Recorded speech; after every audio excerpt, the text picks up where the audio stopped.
Hello everyone, it's Salomon Chau here. It's Wednesday, March 12th, 2025. Welcome to New Jersey, not too far where they filmed Severance in the Bell Labs building, which is now called Bell Works, which is actually a mall that you could go. It's open all day, from the morning to nighttime. They got restaurants in there. They got things to do. I'm supposed to be going later this month. Check that out. But Severance, the TV show on Apple, is number one in ratings because it's so relatable to everyone. You know, you wake up, you crawl out of bed, you just straight down the highway, and you're in this facility or this building, this ominous building looking thing, and you're like, what the hell? Not this shit again. And the allure of it was, we probably all been traumatized as children, wanting a job, being adults, only to realize we actually wanted to be children.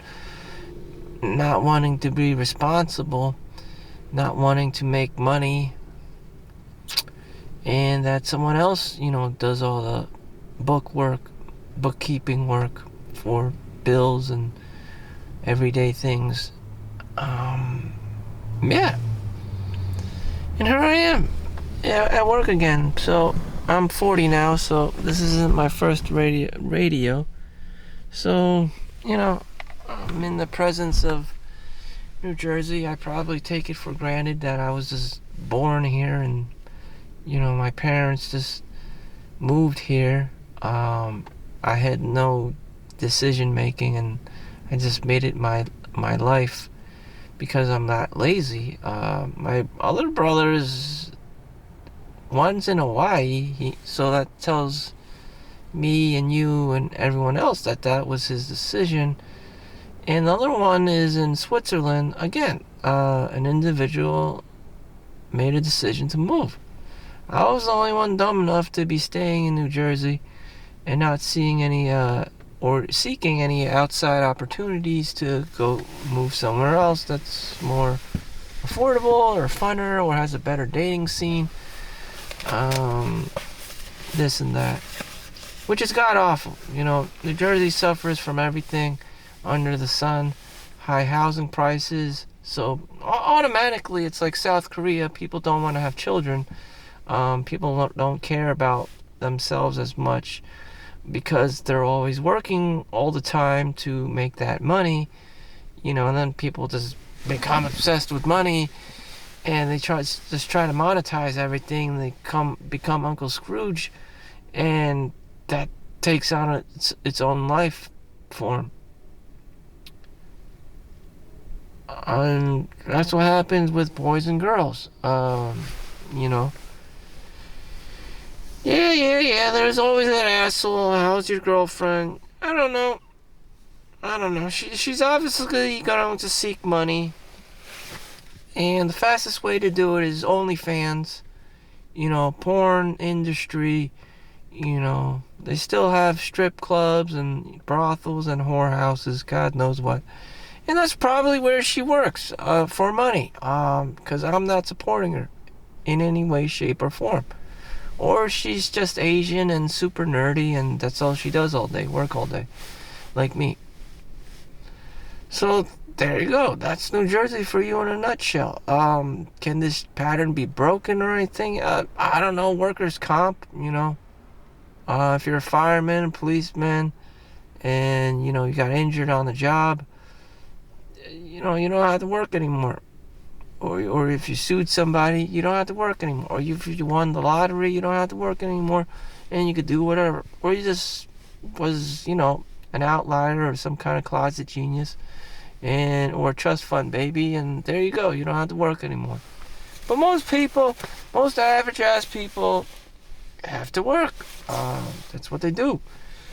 And it would be weird if they weren't. It just, good luck with that, but yeah, most people have to come to work, even if they were the cheapest ass person, play extreme cheapskate their whole lives, they would still have some kind of like external talent, or they would have to be very intelligent or talented, or have a specialty in some area aspect in industry to be making money to support themselves. And when I say that, I'm not talking about $100 or $200. I'm talking about hundreds of thousands of dollars.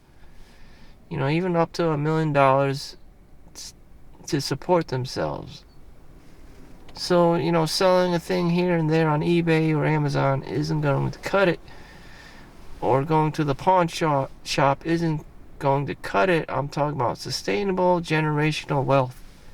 Just for the well-being of a person, of an individual, just to get by in the world, or to survive, so that they don't have to make these like knee-jerk decisions all the time, like where they want to eat, or paying rent each month, living paycheck to paycheck shit. And it's just like I would avoid that shit at all costs. This sounds like a nightmare.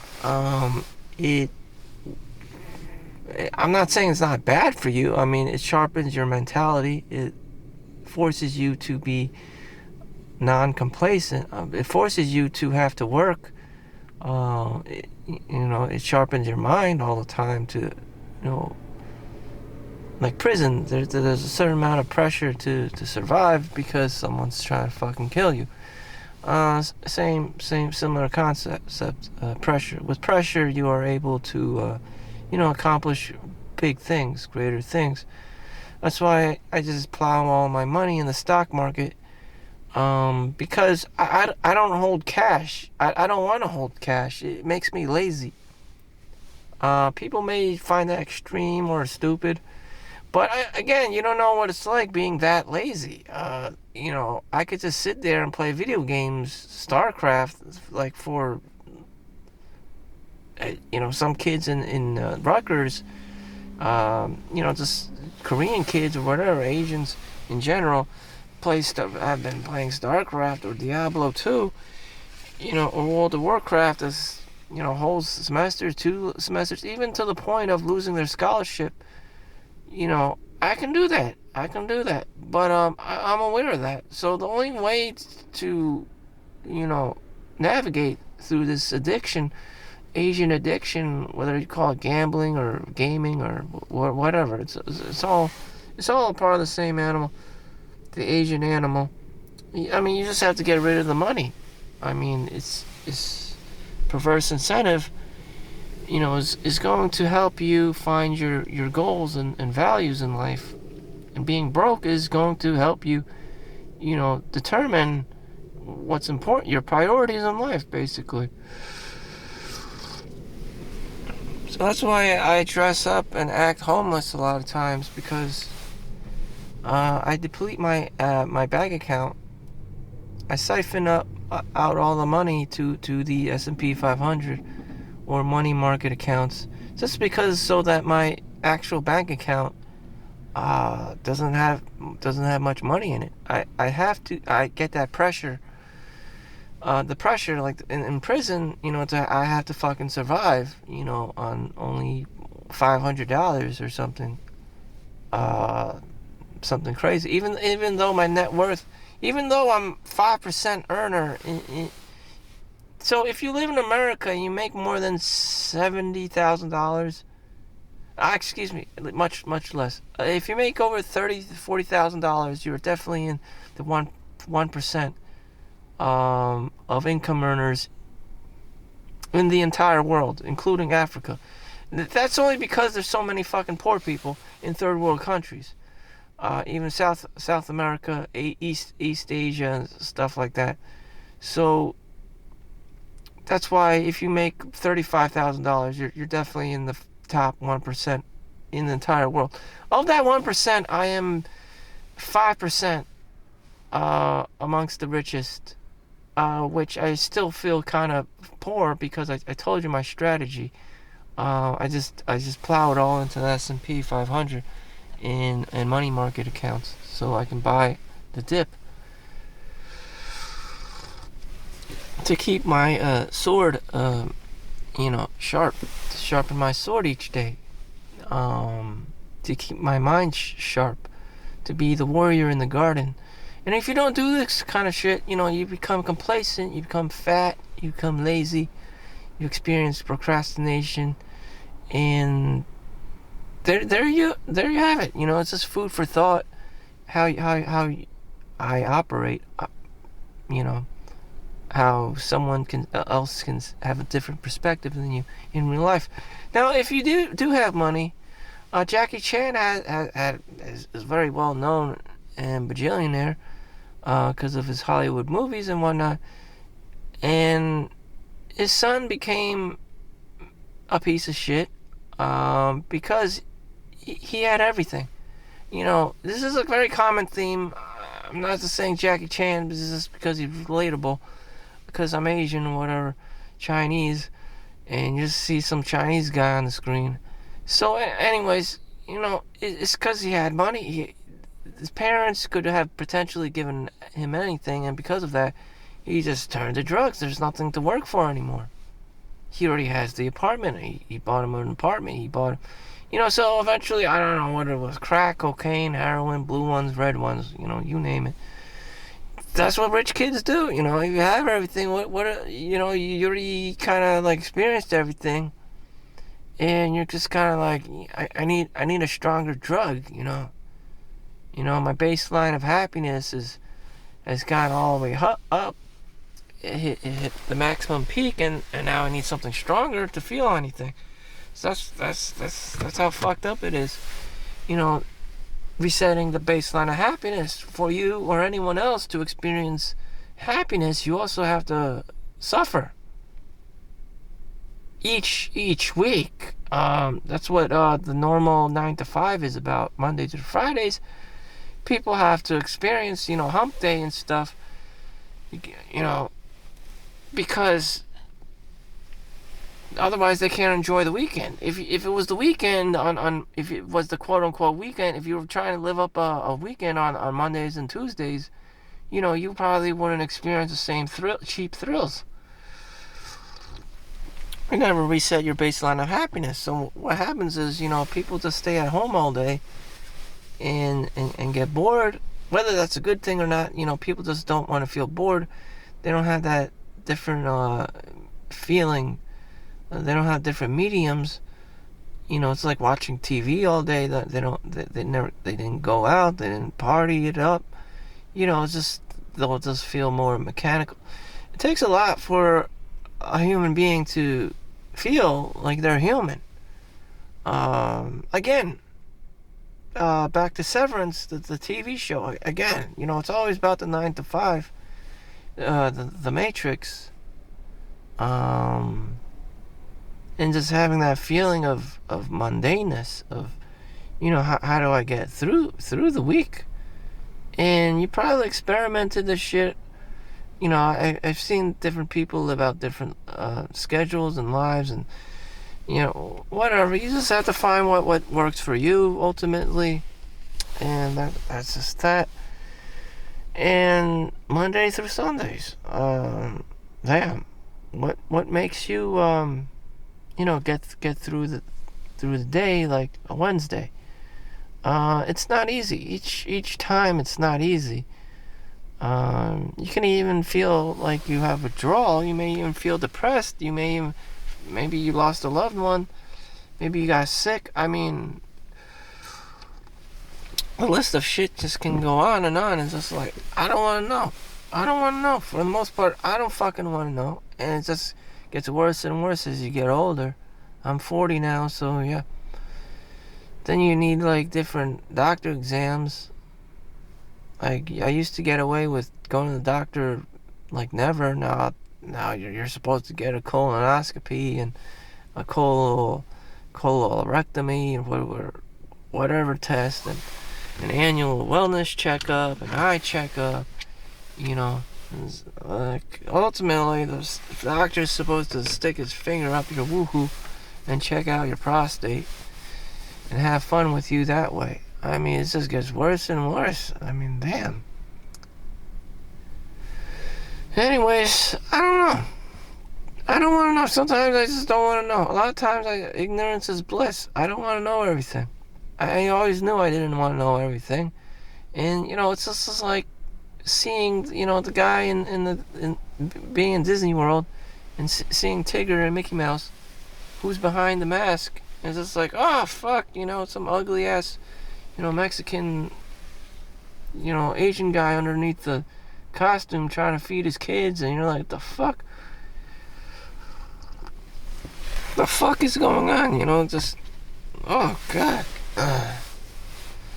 Like, damn. That's my uncle under there. I'm like, I don't want to know that shit. You told me you work for Disney World. You didn't tell me you're the fucking Mickey Mouse. I mean, like, damn. Oh, God. The humanity. Shit. And, yeah, that's that. Trauma. Damn. So here I am at work. I'm not gonna lie to you. I don't know. Some people accused a 50-year-old Asian man in Japan that he was faking his midlife crisis. I'm not faking this either. This is what people do. Damn. I mean, thank God I don't have kids. I don't regret not having kids up to the age of 40. There was the pandemic, so that tells me I definitely shouldn't fucking have kids. I don't see how kids would benefit me financially in any way, shape, or form, and those kids would probably need the money themselves. Should they have been a prodigy or whatever. So that's my time, and I would just like to end, with an end note. How much money I've been making this month. Sorry, it's just the metrics. I get a high off of numbers, making money. And I like sharing that information, even though everything's supposed to be personal. And there are scammers out there and cyber criminals. But anyways, for the average ass person, if you want to know how much money you would make just talking to a screen and just ignoring all the comments, no offense, I'm just sensitive and have an ego, and any asshole comment, I'm probably like, that's it, I'm not doing this anymore. So I can lose motivation, or I can just say things and do things for validation purposes, and to make even more money, or try to change myself, speak inauthentically, try to mimic something someone else is doing because it's trending, and I want to get more views in SEO, search engine optimization stuff. It's not really me, so this wouldn't be a Solomon Chau production. It's just like, I'm just running the matrix, just doing a 9 to 5, and it's just like, that's not what this is about. It's about the perspective of an actual human being, going through possibly midlife crisis, and all at the same time technology upgrades like AI and people using faceless, this and that, and making music and videos with AI. Nothing wrong with that. It's just, this is what I do. So anyways, I'm making $61.86. So I was paid out last month in February. So it's a little less than 1 month. So hopefully I will hit that mark, my $100, so I can cash out. Last paycheck was $141 or whatever. And so, this paycheck, hopefully I get $100 at least. Shit, damn. Not like I haven't seen $100 before. It's just the metrics. I have to work for something. Otherwise I become complacent, lazy, fat. Again, would I dump the money in strictly to the S&P 5? Again, it doesn't make sense for me to be doing that. I should just spend the $100 on camera equipment or something, or software to edit my videos or whatever, or at least courses to how to do YouTube better, because it's just not worth it. I want this to be my project. I don't want to just dump it into Google stock and just say set it and forget it. I really want to try. I want to use my own intuition, my own skills, my own knowledge mostly develop my skill set as opposed to just being a greedy ass motherfucker, which I already know how to do. You know, personal development. I need to learn the skills of how to be an actual YouTuber at some point instead of just doing these cheeky vlogs. So yeah, that's my little goal in life. Hopefully it works out. I don't know. With AI, it should be a lot easier. I mean, now you can just upload something and the AI can help you edit your videos, even add explosions and music in the background and do intros. I don't know if that's actually that sophisticated yet with the chatbot, but you know, we'll see improvement over time. Maybe not right now, but someone will, or maybe it's already out. I don't. I have to look into it. So thank you for watching. Make sure you like and subscribe. Don't lose your pants in the stock market. I don't know. You have a lot of time, 5, 10, 15 years at least to go before seeing huge gains. Buy the dip and hold. Thank you for watching. See you in the next one. Peace out.